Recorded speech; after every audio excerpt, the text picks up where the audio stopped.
말씀과 함께 76페이지를 펴시고 제가 읽겠습니다. 107편은 구속받은 자들이 부르는 감사의 노래로 여호와께 감사하라는 명령으로 시작합니다.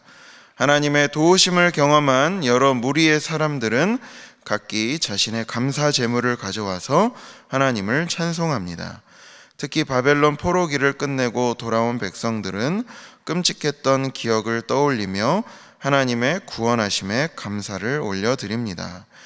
죄로 인해 공고한 삶을 살았던 사람들도 하나님의 구원을 경험하며 감사의 찬송을 드립니다. 하나님께 순종하는 모든 사람들은 이를 통해 기쁨을 얻습니다. 그러나 미련한 자는 하나님의 가르치심과 경고를 가볍게 보고 죄악의 길을 따르며 하나님께 반항합니다.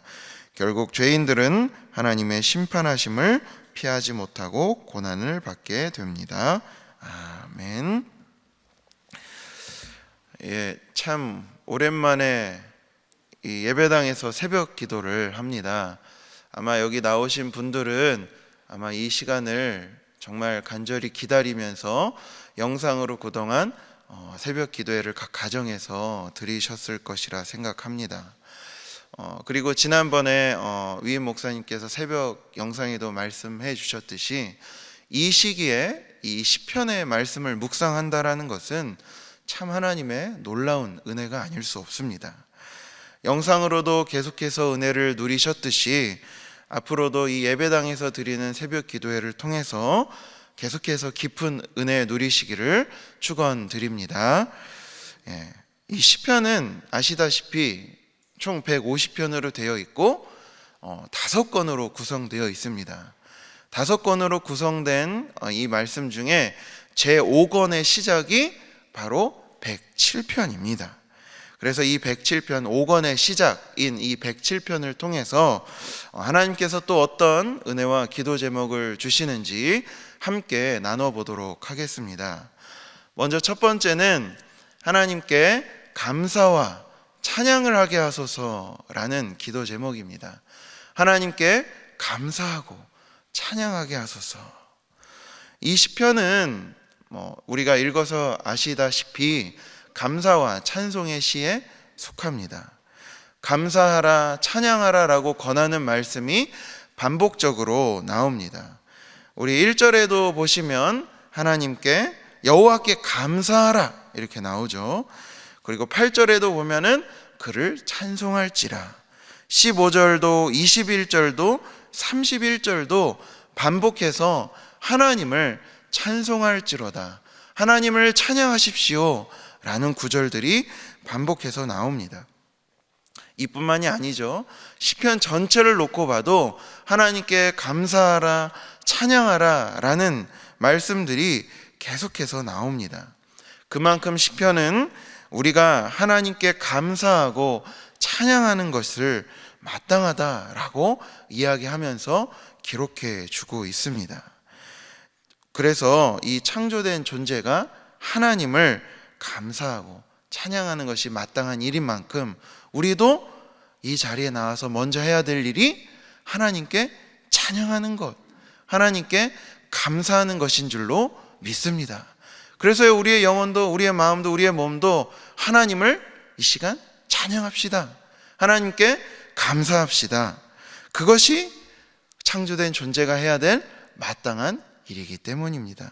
마치 봄의 꽃이 꽃잎을 만발하며 하나님을 노래하듯이, 여름의 나무들이 푸르르게 하나님을 찬양하듯이, 파도가 넘실대며 강물이 유유히 흐르며 소리치듯이 우리도 하나님께 감사하고 그분을 높이고 기려야 합니다. 그래서 우리도 하나님께 나와 먼저 하나님 감사합니다, 하나님, 그런 하나님을 찬양합니다 라며 먼저 기도로 나오는 우리들 되시기를 축복합니다. 자, 이 말씀만 들으면 뭔가 하나가 빠진 것 같습니다. 도대체 무엇을 감사해야 한다는 말입니까?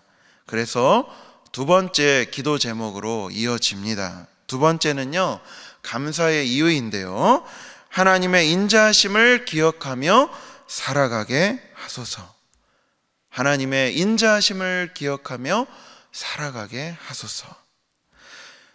오늘 시편의 기자는 찬양하라, 감사하라 하면서 그 감사의 이유, 찬양의 이유를 우리에게 분명히 알려주고 있습니다.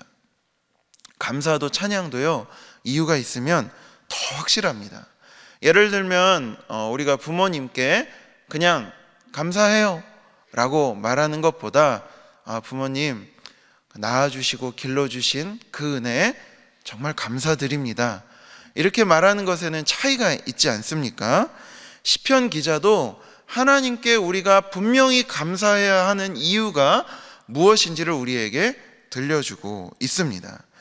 여기서도요, 계속해서 반복해서 우리에게 들려주고 알려주는 내용이 있습니다. 그 중에 하나가 뭐냐면 인간은 방황하는 존재라는 겁니다.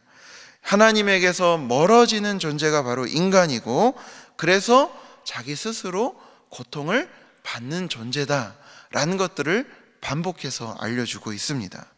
4절에 보시면은요, 그들이 광야길에서, 사막길에서 방황한다. 또 11절에 보면은요, 하나님의 말씀을 거역하며 지존자의 뜻을 멸시하는 게 사람이다.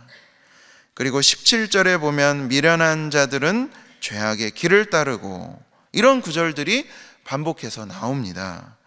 이 구절들을 통해서 우리 인간은 광야길에서 방황하면서 죄악을 따르는 존재의 가능성이 충분히 심겨진 그런 존재들이구나 라는 것을 알 수가 있습니다.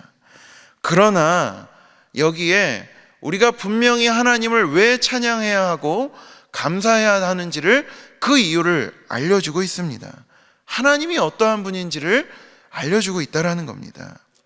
인간은 이렇지만, 인간은 이러한 고통에서 우리가 아파하면서 자기 스스로 그렇게 계획하고 그렇게 나쁜 길을 갈지라도, 인간이 고통스러워하고 인간이 하나님 힘듭니다, 하나님 너무 괴롭습니다 라고 부르짖으면 하나님은 인간을 구원해 주시는 분이다 라는 겁니다.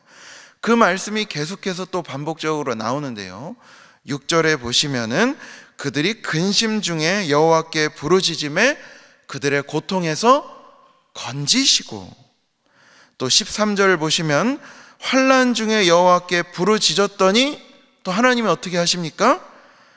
그들을 구원하셨다는 거예요. 고통에서 구원하셨다. 19절에도 또 반복해서 나오죠. 고통 때문에 부르짖었는데 하나님이 또 건져주셨다라는 거예요. 구원하셨다라는 거예요. 28절도 반복이 되고요, 30절에 이르니 그들이 평온함으로 말미암아 기뻐하는 중에 여호와께서 그들이 바라는 항구로 인도하시는 도다. 아멘. 이 얼마나 놀라운 은혜입니까? 하나님이 우리를 구원해 내셨다라는 거예요. 우리는 고통 중에서 방황하고 자기 멋대로 막 살아가고 했는데도 하나님은 이런 분이시다라는 겁니다. 우리의 방황에도, 우리의 어긋남에도, 우리가 스스로 화를 자초해서 막 괴롭고 힘들다고 하더라도, 그럴지라도 하나님께 다시 돌아와서 하나님 힘듭니다, 하나님 괴롭습니다 신음하면 하나님 우리를 품고 구해주시는 분이시다라고 알려주고 있습니다. 저는 이 말씀을 묵상하면서 누가복음 15장의 탕자의 이야기가 생각이 났습니다. 사실은 그 말씀은 탕자에도 주목해 볼 수 있지만 아버지를 주목해 볼 수도 있습니다. 탕자가 아버지를 배신하고 막 유산을 다 미리 가져다 끌어쓰고 다 탕진해서 돌아오려고 하는 그 마음을 먹으면서 막 부끄러운 마음에 갈팡질팡하고 있을 때쯤 아버지가 먼 발치에서 바라보면서 그 아들에게 한숨에 달려가서 끌어안는 장면, 그 장면이 바로 하나님의 인자하심, 하나님의 그 마음이 어떠한지를 느껴볼 수 있는 장면 아닙니까? 마찬가지로 하나님, 우리가 이 시편의 말씀을 통해서 또 누가복음 15절 말씀을 통해서 알 수 있는 하나님은 어떤 분이냐? 우리를 언제나 받아주시고 용서해 주시는 분이시다라는 겁니다. 우리가 외면하고 거절하지 않는 이상 하나님은 언제나 우리를 잊어본 적이 없으시다라는 겁니다.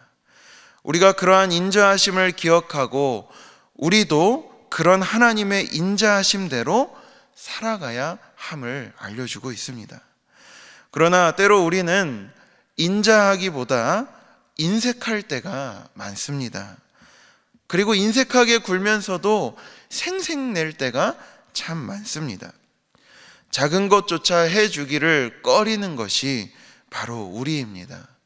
설사 작은 거를 해줬다라고 해도 생색내면서 내가 해줬다고 알아줘야지만 속이 풀리는 것이 우리입니다. 몰라주는 상대를 향해서 배응망덕하다고 말하면서 좁디좁은 자기 마음속에만 집중하는 것이 바로 우리입니다. 그러나 하나님은 다릅니다. 하나님이 인자하시다라는 것은 우리에게 인색하게 굴지 않으시다라는 겁니다. 그분은 우리에게 생색내는 분이 아니십니다. 그분은 무엇이든 우리에게 줄 것처럼 인자한 미소로 우리를 언제나 반가이 맞이할 준비가 되어 있는 분입니다. 설사 우리가 하나님을 외면하며 자기 멋대로 살아가려 해왔다고 할지라도 그분은 우리를 언제나 받아들이시는 분이십니다. 이것이 하나님의 무한한 헤세드의 사랑, 하나님의 인자하심에 대한 의미입니다. 특별히 교회들은, 하나님을 믿는 자들은 이런 하나님의 인자하심을 잘 드러내야 합니다. 교회는 방황하는 사람들이 다시 찾아오면 언제든지 받아주고 다시 그에게서 하나님의 인자하심이 무엇인지를 느끼게 해줘야 합니다. 왜냐하면 교회가, 그리고 성도들이 하나님의 이미지를 대변해 주기 때문입니다. 하나님의 인자하심을 이렇게 가만히 묵상해 보면은요, 참 하나님이 창조하신 이 창조 세계와 참 닮아 있다라는 것을 우리는 알 수 있습니다. 우리가 최근에 일어난 이 사태를 통해서도 알 수 있듯이 인간은 자연을 망치고 훼손하지만 자연은, 하나님의 그 창조 세계는 언제나 인간에게 그 몸을 다 내주었습니다. 그리고 망친 이 자연을 다시 회복하는 것도 자연 스스로였습니다. 하나님의 창조 세계는 언제나 다시 회복합니다. 인간이 가만히 그 자리에서 욕심부리지 않고 머무른다면 자연은 계속해서 우리에게 놀라운 선물, 좋은 공기, 맑은 물, 푸르른 이파리, 이러한 것들을 선사합니다. 이번 코로나 사태도 인간의 탐욕으로 빚어낸 결과지만 인간이 이를 깨닫고 돌이키며 하나님의 창조 세계와 더불어 사는 길을 모색하고 그렇게 살아가면 자연은 또 스스로 회복하며 우리에게 좋은 선물을 줄 겁니다. 하나님도 마찬가지입니다. 우리를 창조하신 하나님께서 피조물인 우리 때문에 힘들어하시고 우리 때문에 배신당하기도 합니다. 그로 인해서 우리 인간 또한 스스로 괴로운 날들, 방황하며 고통의 나날들을 보내기도 합니다. 그러나 우리가 아파하고 신음하고 괴로워하면 마치 부모가 고열로 괴로워하는 아이를 밤새 간호하듯이 하나님도 우리를 감싸며 싸매며 고치시고 회복시켜 주시는 분인 줄로 우리가 믿습니다. 이런 하나님을 믿고 있는 게 감사하지 않을 수가 없습니다. 이런 하나님을 찬양하지 않을 수가 있겠습니까? 우리가 이런 하나님을 기억한다면 우리의 감사는, 우리의 찬양은 억지스럽지 않을 수가 있습니다. 우리는 당연히 감사할 수 있습니다. 우리는 마땅히 찬양할 수 있습니다. 그분은 선하시고 인자하시기 때문입니다. 우리가 다 함께 이런 하나님을 기억하며 함께 기도로 나아갔으면 좋겠습니다. 우리가 왜 찬양하고 왜 감사해야 합니까? 그분은 선하시고 인자하시기 때문입니다. 인자하시다라는 것은 무엇입니까? 우리는 방황하고 갈팡질팡하고 우리는 죄악된 인생을 살아갈 수 있는 가능성을 내포할 수 있는 인간이지만 하나님이 언제든지 돌아오면 품어주시는 분이시기 때문이라는 겁니다. 우리가 이런 하나님을 기억하면서 함께 기도로 나아갔으면 좋겠습니다. 그리고 또한 이 코로나 사태 잘 회복될 수 있도록 또한 우리 교회가 예배당 예배를 드리면서 안전하고 또 무사히 하나님의 은혜를 받아 누리면서 잘 예배할 수 있도록 또 우리 위임 목사님을 위해서 또 함께 이 기도의 제목을 기억하면서 함께 기도로 나아가겠습니다. 함께 기도하겠습니다. 주여 믿습니다. 주여 믿습니다. 주여 믿습니다.